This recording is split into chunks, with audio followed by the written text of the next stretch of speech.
All right, so I am here with Joan Avant, who is a musician whose sophomore album, and I spelled this out phonetically so I wouldn't get it wrong, but Dieserai, I believe, right? I mean, correct me if I'm wrong. Please correct me.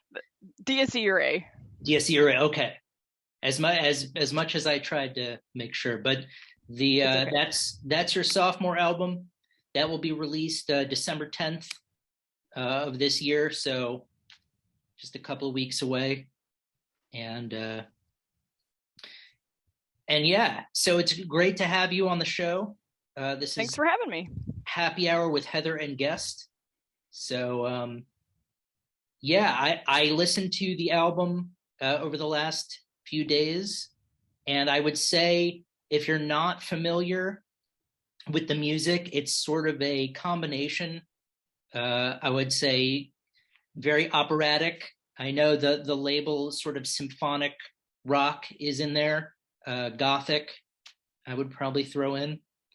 But the thing I actually was curious the most about was you're sort of a one-person operation. That's right. So Yeah. what does that entail usually? Just Yeah. Sure. Well, it takes a long time to get stuff done, but it does eventually get done. So I can just tell you a little bit about the process. sure. Basically, yeah. I start every song on piano, and so I kind of get the melody and harmony from that, and then I just overdub everything else. So then I put in the rhythm section, so then I put in bass, and then I put in drums, and then after that I usually go to guitar, or if I'm using let's say it is a more symphonic song, then I'll be using the orchestrations or synthesizers, loops, whatever. So more the electronic side. Also, too, I'll put in real violin in some songs, and then then it goes to guitar, and then finally vocals. So kind of in a nutshell, what happens. Yeah, well, I mean, it's impressive, and you're also, I know, responsible for mixing and doing all of the sort of the engineering behind everything. So I think it was just important because I think there are probably a lot of people out there. The technology has arrived to the point where I think everyone can do it, but sometimes I think it's a little daunting for people to sort of try to think, well, I know I can probably write a song, but I don't know if I can play it and produce it and mix it, and you can. You are certainly evidence that it is possible, and it is possible to be done well. So, well, thank you. It's my pleasure. I know your first album is also available on Bandcamp, which was released a few years ago. I believe it's called Ophelia Down. Drownophilia. Yeah, Drownophilia. You're close. I was close. Yes, I'm free. And by the way, if I make any more mistakes, feel free just to call them out because I will try no not worries. to. It's all right. It's all good. And one thing, I will read this because this was I was sort of trying. My whole philosophy about a lot of the labels that are given to music is, on the one hand, it's helpful to categorize everything, but on the other hand, it basically just gives people an excuse to argue about stuff. So I would say if you're interested in more, and I know you have a classical background, I know you're a violinist, so when you had said you would introduce real violin in there, I'm guessing that a lot of your approach may be from a classical sort of perspective, but the music is very much also hard rock, and it delves into the sort of operatic elements. So if you're into any of that music or you're curious about any of that music, I would definitely recommend picking up this album when it drops in December. But yeah, one thing I was interested in was on Bandcamp, it reads, the album is a journey through Belle Epoque Paris, the Wild West, and England.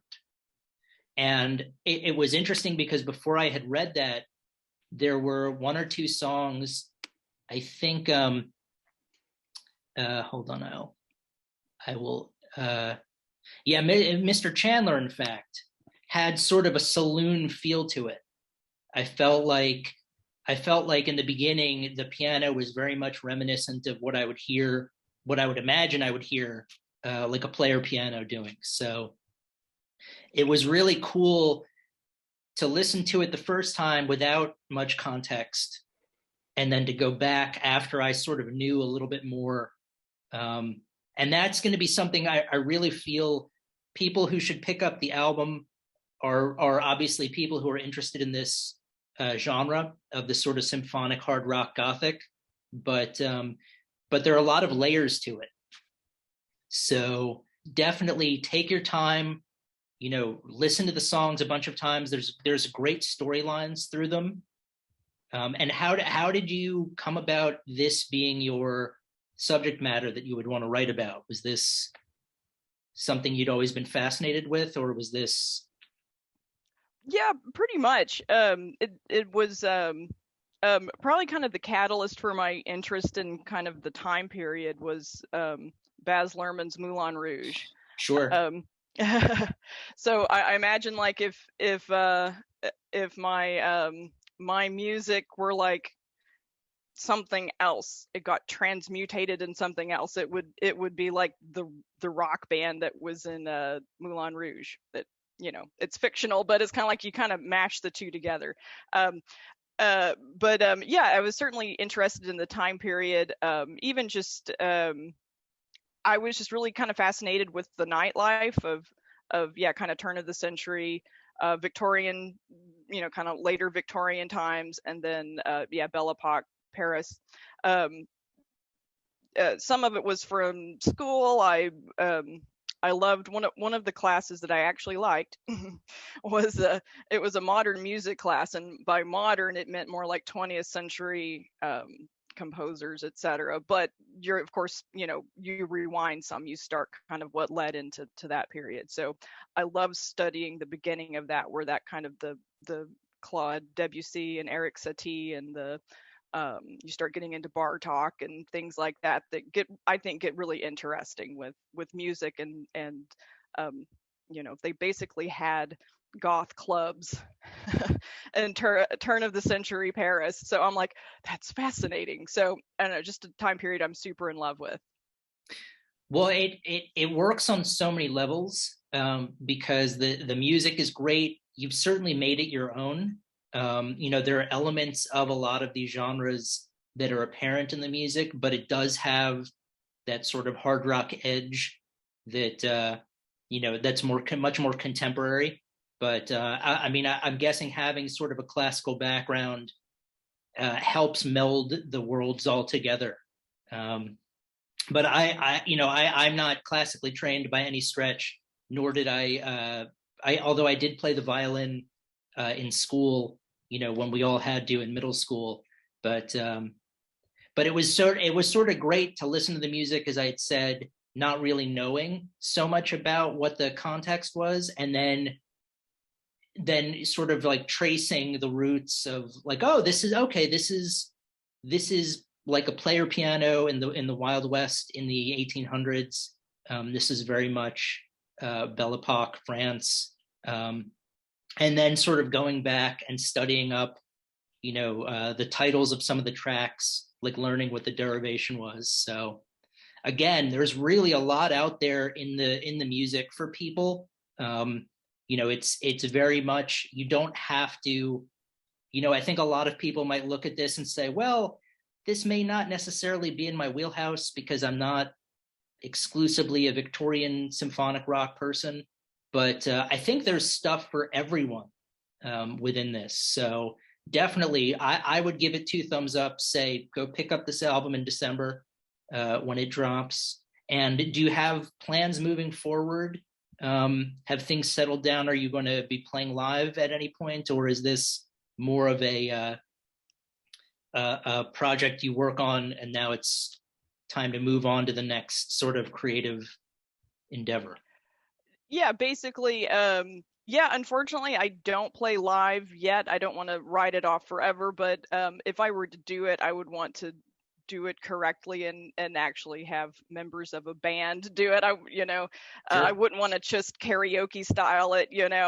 I would certainly want to give it the proper live format, but one day maybe. But for the time being, I'm basically a kind of a studio creation, but yeah, after this, yeah, I'll just keep going basically, getting to album 3. So I'm kind of in launch phase right now, but after that we'll eventually, I'll probably get the itch to start writing again. And so yeah, we'll see what happens there. So Gotcha. Yeah, not to put the cart before the horse because we're still talking about the album number 2, but I just was curious if you had other ideas. And I guess the last thing I was interested in was how do you find the balance between making time to be creative and work towards the music and balancing the rest of the things you need to do each day?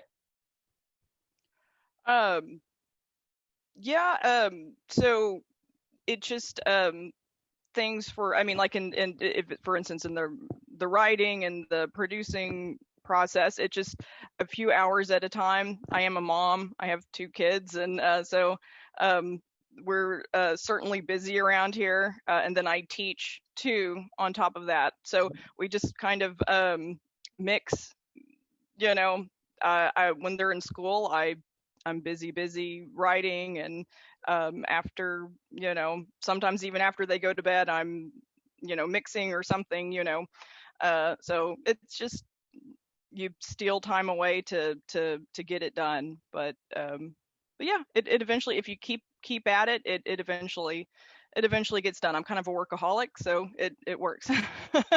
Yeah, I again, I feel like a lot of people out there would benefit from hearing that it can be, it can be done. It has been done. Where there's a will, there's a way, and Right. and you find the time. I think for a lot of people, they might need a little bit more structure of between the hours of 10 and 12. I'm going to be working every day on the music. Sometimes it doesn't. You don't have that luxury, and you just have to find the time when it presents itself. But you've been able to do that, and you make it work, and the music is great. And I'm glad it's going to be out there in December. People in the meantime should go pick up your debut album, which is available on Bandcamp, and then you can note the progress that you've made between albums. I think you had written that this one was a little bit, I want to say either harder or darker or both, just with either the subject matter or the sound.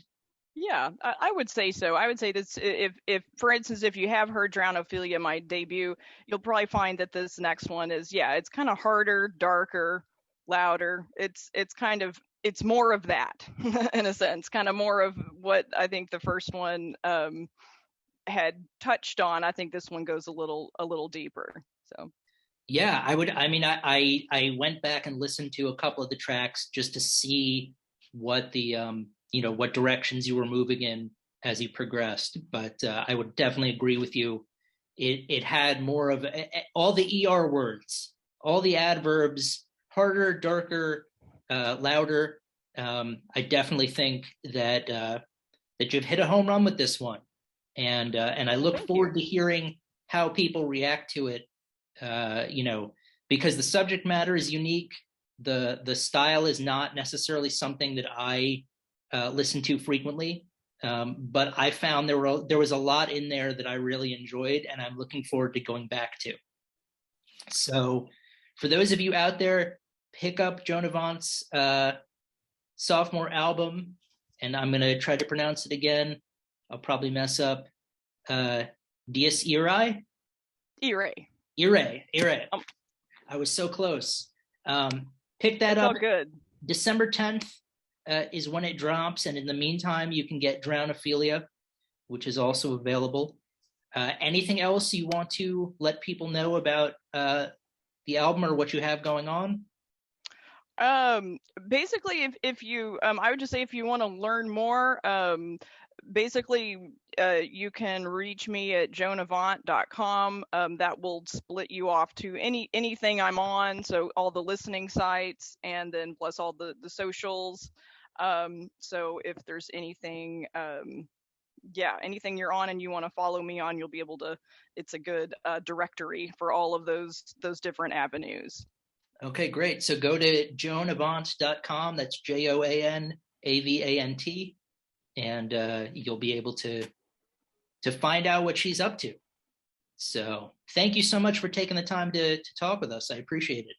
Thank you so much. I enjoyed it.